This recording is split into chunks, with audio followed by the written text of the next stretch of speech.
Hey everyone, so glad you could join me for another weekly update at ADE, the place to be. It is Friday, November the 4th.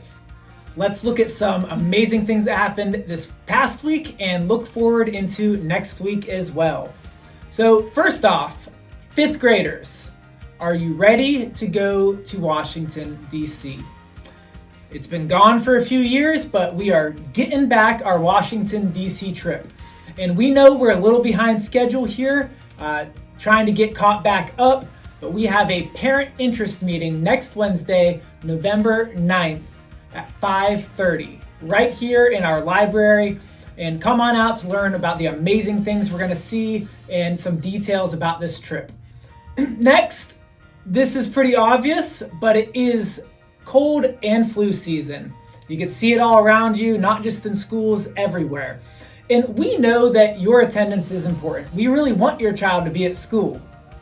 But if your child is sick or showing symptoms of the flu, such as fever, cough, sore throat, runny nose, headaches, body aches, or severe fatigue, please keep them at home. There's no quarantine type thing, so if somebody's sick in your house and your other person's been kept away and they're not showing any symptoms, go ahead and send them. But if your child is showing symptoms of the flu, please, we ask that you keep them at home.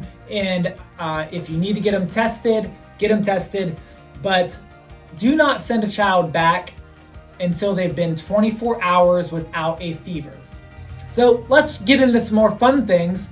Congratulations to our writers of the week. In kindergarten, we have Vadahi Puthalith. In first grade, Elijah McLean. Second, Reed Williamson. Third, Anna Sinkonket. Fourth, Riley Fanati. And in fifth, Fatima Vora. Keep up the good work. I enjoyed reading some of your writings this week. They were long this week. Y'all had me out in that hallway for a while. Speaking of keeping things up, let's talk about our Ed Mentum Trophy Challenge. I've heard some good conversations around the school with this. So let's congratulate our top classes as of now. Remember, this contest runs until December, so it's not over yet. These are just where we're at right now. In third place, Miss Barry's class in 4th grade has 103 trophies. Second place is Miss B. Turera's class, also a 4th grade class, with 123. And still holding first place right now is Miss Self's 2nd grade class with 126 trophies. So it's a tight race. We've got a bunch of others hovering right around 100 in those 90s.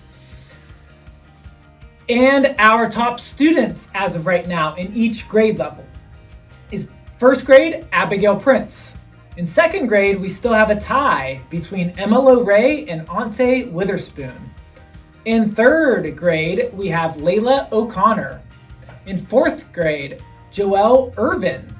And in 5th grade, Fatima Vora is in the lead. So if it were to end right now, those would be the students that get to get Chick-fil-A lunch with me and some other members of our leadership team at the school. Perhaps the most important question, though, is how are we doing against other schools?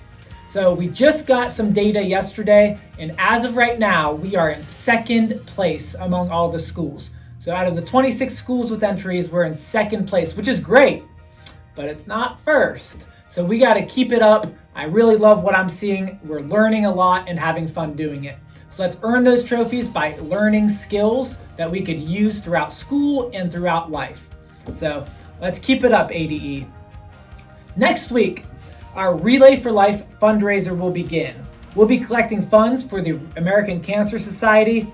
And we want to thank those of you who already donated during our Pink Out. That was a big success. But we just look forward to your continued support as we strive in the fight against cancer.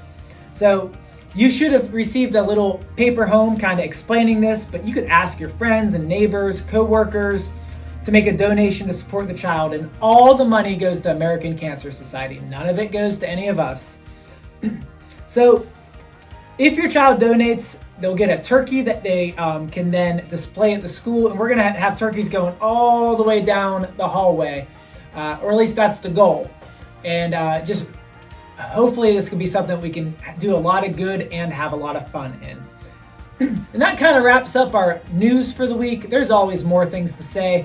I want to highlight one class. I had the privilege of being invited to see some presentations in Miss Chua's class. So these kids had been learning about landforms in their science class. That was mostly led actually by Miss Bannister, our wonderful student teacher that we've had at our school, and leading lessons about landforms in South Carolina. And they then chose a landform and created a model of that landform. Perhaps the most difficult part for most kids was then presenting it to the class. But I was in there to watch some of these presentations, and it was amazing to see. It takes bravery to speak in front of 20-something of your peers, and the principal as well. That's just a small snippet of the great things we have going on. I look forward to seeing y'all next week, and I hope everybody has a fantastic weekend.